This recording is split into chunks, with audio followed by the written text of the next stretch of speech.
They say that a Gunner Gacha game can't possibly have good world building. But here's Nikke that has managed to surprise everyone with its consistent quality. This is also the game where I started terrorizing people with my thumbnails, and serves as a major bridge of what got me into gacha games in the first place. I stopped making content on Nikke a while ago, but my channel banner still says Psyche_Nikke. Anyways, given that Nikke still manages to stay on top as one of the more relevant gacha games today, and upon hearing some good things with its story, I wanted to get caught up on it again, see what I've been missing out on, and what I think of Nikke as a gacha game in 2026. To give a little bit of context, I began playing Nikke during the first week it launched, and I heard about it through some ridiculous marketing stunts it did, like that one Thai ad. At the time, I was going through some personal struggles in life and I wanted something to escape to. I wanted to be part of this power fantasy. So I played it for a year, decided to make content on it, and the rest is history. Although I think going forward, I'll just be keeping Nikke in my yearly rotation, where I check back on it once in a while when there's new story content. Now, I used to go pretty hardcore on this game, signing up with a top tier union, where it actually got top 50 globally in a few seasons. It was so advanced that everyone communicated on Discord and wrote spreadsheets on which player to hit which boss at what time, usually right after server reset. Looking at it now, since my union has long abandoned me, I wonder why I even bothered to go that hard on the game in the first place. To be honest, you can totally play the game as a casual, just clearing out the advanced stories, while slowly building up your synchro level. Anything with min-maxing the overload gear, leveling the harmony cubes are just extra work if you want to compete on the leaderboards. I even scored in the top 2% during a few occasions and got the unique borders for it. These days, I can't see myself investing that much time and energy into a gacha game, but I am more than happy to see the story content that I haven't gotten caught up on. So let's see what I've been missing. Before that, a quick message from this video's sponsor, Loot Bar. Loot Bar is a formal mobile game top-up platform for your favorite gacha games, with Nikke among one of the most popular. In addition to the big titles like Genshin, Wuwa, and Enfield, the site has a variety of packs and discount codes to purchase in-game stuff. For Nikke, you can find discounts up to 30% off with in-game purchases, a 24% discount plus an additional 6% for new users. How it works is that after the purchase, you'll be directed into a cloud emulation tool where you'll log into the game as if you were on your mobile device. Then select the pack you bought, and then the product will be delivered instantly as if you bought it yourself in-game. Then any trace of your login is deleted. Loot Bar has a rating of 4.9 on Trustpilot, over 48,000 positive reviews, and services such as refund guarantees. For more savings, you can find CD keys for up to 80% off popular single-player titles. Use the link in the description and use the code PSYCHE to get up to a 30% discount. Once again, thank you to Loot Bar for sponsoring this video. Before I get started, this is an obligatory disclaimer that this is not a long review of Nikke. I have my history with the game, but I'm mainly here to talk about my return and some other thoughts about it. So, Nikke can be considered an auto-battler if you're just there for the one-handed gameplay. My roster is outdated by more than a year, but I don't imagine the core gameplay has changed. The game was originally designed for mobile devices, and it's incredibly easy to control, aside from some units needing manual aiming to get the most out of it. There's a fairly simple elemental system, where if you're min-maxing damage, you simply bring a team that has advantage on the element, plus some gear substats that raise it even more. Of course, this is primarily for raids and people pushing hard mode campaigns, so if you don't care about those and just want to appreciate the view, then it's less necessary. How the game softly gates your progression is that the combat power requirement will gradually grow, and if you don't meet it, then your team's power gets a stealth nerf, with it being more severe the more you're below the number. However, some units in the game are just too powerful and can beat these stages even if their power is not to the recommended level. Power creep is also alive and well in Nikke, and I definitely felt it when I was going through the early chapter 40s, where I struggled a lot with the boss from chapter 42. I know the game expects you to have a built-up roster at this point with every element covered, but I was missing some key meta units and had to learn the boss mechanics to stand a chance. Damn, here I thought this was just a Gunner game. I didn't know you had to do some actual shooting. There are things you can do manually to give yourself an advantage if you know how certain units' kits work. But unless you like min-maxing, you can just auto the majority of the game and be fine. You can probably watch my old guides if you want to know the basics of gameplay. The best compliment I can give Nikke, and probably why it's still quite popular with no major controversy, is that the game can basically be played for free, while only the competitive stuff requires special attention. I used to play this game quite religiously, and will try to sign up with really competitive unions and reset solo rates for hours to get the perfect score. You really don't need to do any of that, and even if I were to start playing Nikke regularly again, I would just go through the story and events and be done with it. People do tend to focus on gameplay complexity for new gacha games these days, but I think auto battlers have a perfectly valid fanbase to target. You're mainly banking on creating a good story and atmosphere if the gameplay can't carry the experience. The main menu can get cluttered now since they put in the effort to archive basically every past event, its minigames, and even some side modes that are almost like entirely different games. I got pretty deep into the rhythm game, and the song packs are unironically one of the things I'd actually recommend buying if you're into rhythm games too. I come from playing the 6-key ones like DJ Max, so this one took a while to get used to. But I do think playing on PC does give you an advantage. Pretty cool that it's here. The story of Nikke is actually fairly decent, and it's one of those cases where you can argue it was already off to a good start, though it personally took like 10 or 20 chapters for it to hook me. I dropped off the game at the early 30 chapters and have been going through the campaign until the most recent ones. From the surface, Nikke can come off as just a regular Gunner gacha game, but if you get into the lore, it's actually quite expansive. There's a timeline feature now where you can see the story order chronologically or by release order. Typically, writing for an always online game forces the story to be staggered out in smaller sequences, all with their individual arcs, rather than one grand storyline that's building up towards a single climax. One aspect I noticed about Nikke is that its story is almost entirely dialogue-driven. Very rarely will you get those descriptive paragraphs telling you what's going on, or at least it tends to be brief. This means the majority of the emotions the game wants you to feel comes from the dialogue.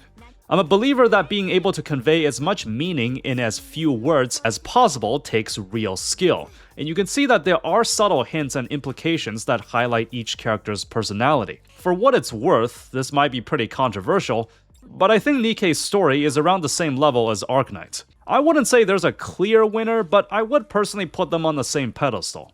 How the structure of Nikke's story is laid out is that there's arcs that certain characters will follow, and by the end of it, there's a payoff in character development before moving on to the next arc. I do think sometimes it should separate the Gunner stuff with the heavier stuff, since it's hard to focus on the serious tone the game is trying to portray when it's trying to sneak in ass shots every other second. Of course, the entire game is padded out by some lore-relevant events that the game will nudge you to read, which are conveniently archived. One of my only complaints is that there's almost no variance in the campaign stages. The story segments don't have relevant fight encounters aside from some bosses.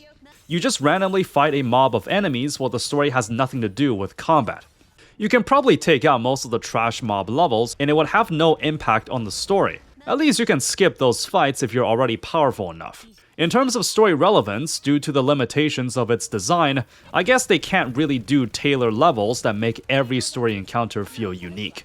I'm personally someone that likes to look for the finer details in stories, and Nikke does have a lot of those moments sprinkled throughout. Characters do make a return in some events or main story chapters, so they're not just one-offs that the game throws aside for new characters. You can see how their personalities shine through in shaking up the group dynamics, even if it's just silly banter most of the time.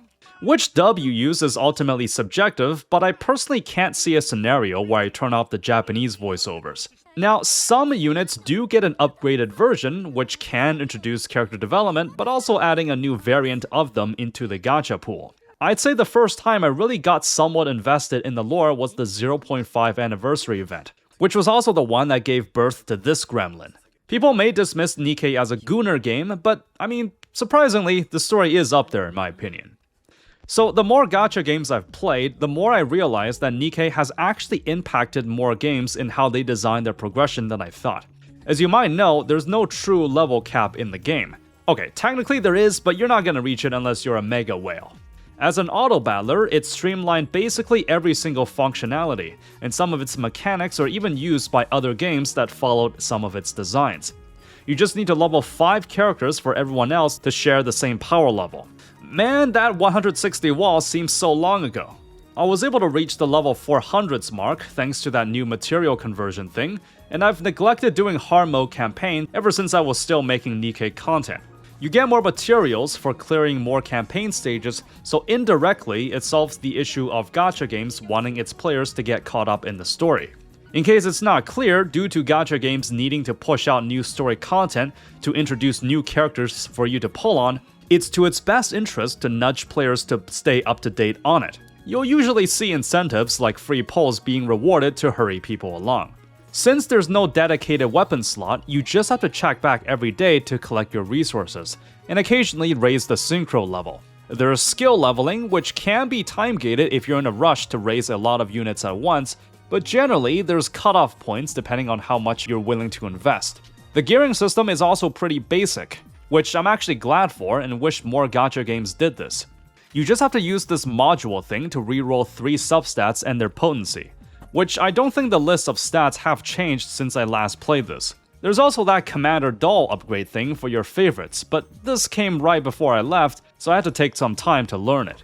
The main draw of Nikke's progression system is that there's technically no ceiling in how high your level can get, but some game modes will put a cap on it. How I imagine they appeal to both casuals and whales is that by capping the level, whales can still gain an advantage if they have higher dupe levels, since it directly raises stats and further indirectly raises the bond level, meaning you can pump more stats onto them. As gacha game design, it both creates a fair dupe system where none of the unit's kit is locked behind pulling additional copies, so it appeals to the casuals, but can still give whales a significant boost in certain competitive content. Most of the content in the game are basically stat checks, and only in raids do you really have to play manually to squeeze out every bit of damage to score high. So yeah, no weapon banner, stat-based dupe system, a single layer of RNG gearing. Some gacha games do this, but I like to see more games in the future follow this too. So the gacha system of Nikke is arguably one of its strongest points. Characters only, 4% SSR, 50-50 rate up chance, 200 mileage that carries over indefinitely. You can use said mileage tickets on limited and even collab units. Duplicates that give stat boosts only, though a whale will undoubtedly still get a slight boost in some content. I had most of the units in the game back before I left, and the majority of characters will enter the standard pool right after their initial banner ends. It's as generous as gacha games come, with the only drawback that a lot of the units in the game just aren't very good. My own suggestion is that if you see a 1% rate up banner, then just use the mileage tickets since the odds are less in your favor. Now, when I was still into the game, I spent around $200 in total over the course of 2 years. You may recall my first video on this channel is me pulling for that 1-2B gacha skin. Speaking of which, this is one aspect of the game that I just don't like. Nikke has done irreparable damage to the cosmetics market, and it all started with this 1 rupee skin. I know there's that whole argument where cosmetics are completely subjective, except I don't see a scenario where something like this can be argued as acceptable. Nikke has opened Pandora's box in cosmetics monetization, because it figured out that there are indeed people out there that are willing to pay the full price of single-player games for a moving PNG file. Now, more gacha games started doing this, since apparently just having the gacha to pull for characters isn't enough. To be fair, I did buy this gold Doral statue at Anime Expo, so maybe I shouldn't be too quick to judge. Although, if you compare it to other Gunner gacha games like Brown Dust 2 or Snowbreak, they'll often include full dorm interactions for the same or at a lower price. Paying that much for a singular live 2D sprite is just not worth it if you ask me. The 2B case was the one and only time I spent like $50 on a skin, and even now I wish I could take it back. These days, I find it much more difficult to feel enfranchised to a particular gacha game, and I think any game using gacha to monetize just leaves a sour taste in my mouth no matter who does it. I do have to give praise to gacha companies that have made non-gacha games, so Shift Up definitely gets a thumbs up from me there. My personal suggestion is that if you really don't care about the skins, then just go free to play. This game is generous enough that you can hoard a sizable amount of Gamba crystals and mileage tickets. If you look at the cash shop, most of the stuff there is just overpriced if you ask me. If you really want to squeeze out more of the game with minimal investment, you can buy the $5 monthly. But in my opinion, that's literally the only thing in the game that's actually worth it. I'd even have doubts with the battle passes. Sure, they have a skin, but you're essentially only getting this for the skin. And if you're whaling, you're probably already so ahead of everyone else in terms of synchro levels that these materials you get from the battle passes won't get you that much further ahead. Given how many battle passes the game throws at you, it's easy for your spending to get out of hand when you've blown $60 on 3 concurrent ones. Just ask how I know. Of course, it's your money at the end of the day, so I can only tell you how I spend mine in this game. At the end of it all, great gacha system, overpriced cash up, but you can probably just play it for free. So as I was heading back into the game, I was bracing to see what exactly changed while I was away. I was expecting them to invent new progression and upgrade systems like most other gachas, but surprisingly, I didn't see any of that. The best gear in the game is still the tier 10 overload stuff, and there's no new substats or weird additional gimmicks you have to do with it. The gear I farmed like over a year ago is still relevant. I saw that there's now a way to convert excess currency into another, so that boosted my progression a lot. You used to have to do the simulation room every time, but now you can sweep virtually every game mode. Events are still done exactly how it was back then. 2-week cycles for regular events, 3 weeks for seasonal and anniversary events. At most, the additional time you have to spend on the game comes from just reading the event stories, which I guess you can skip if you want. My only concern is that sometimes there are some side stories or events that have vital character development that the game won't warn you about if you're just going through the main campaign, so you'll likely have to go into the timeline to know for sure. Also, if you argue that Nikke has the objectively best soundtrack of all time among gacha games, I'd actually say there's some truth to that. Ultimately, music is extremely subjective. But to put into perspective, a lot of the composers for this game are veterans in the rhythm/arcade game industry. Cosmograph, Nian, Ferrakitis, to name a few. How they managed to get all of them into the same game is incredible. What you end up is a wide array of electronic music that makes the game feel very diverse. Nikke does not have compelling gameplay, but it's mainly carried by its characters and general atmosphere. I don't expect the operating costs for the game to be that massive, so the amount of profits it pulls in today is pretty crazy. It's one of those cases where even the casual majority get treated quite well. And the only way the game becomes a cutthroat is when you interact with the cash shop, namely the $60 skins. Its premise, while originally seeming like Gunner bait, okay, it technically still is, but the main thing is that it's actually done a good job laying out its lore and story in an interesting way. And it can be approached by basically every player that wants good world building with a side of cake. I personally won't be making Nikke one of my mainstay gacha games, but I did start out this channel on it, and I will be revisiting it once in a while to check back on the story. In any case, this has been my return to Nikke in 2026, and I'll probably be back next year. If you want to watch more gacha-related content like this, subscribe to the channel. You can support for as little as $2 a month on Patreon. And as always, thank you for watching, be sure to spend moderately, and have fun out there.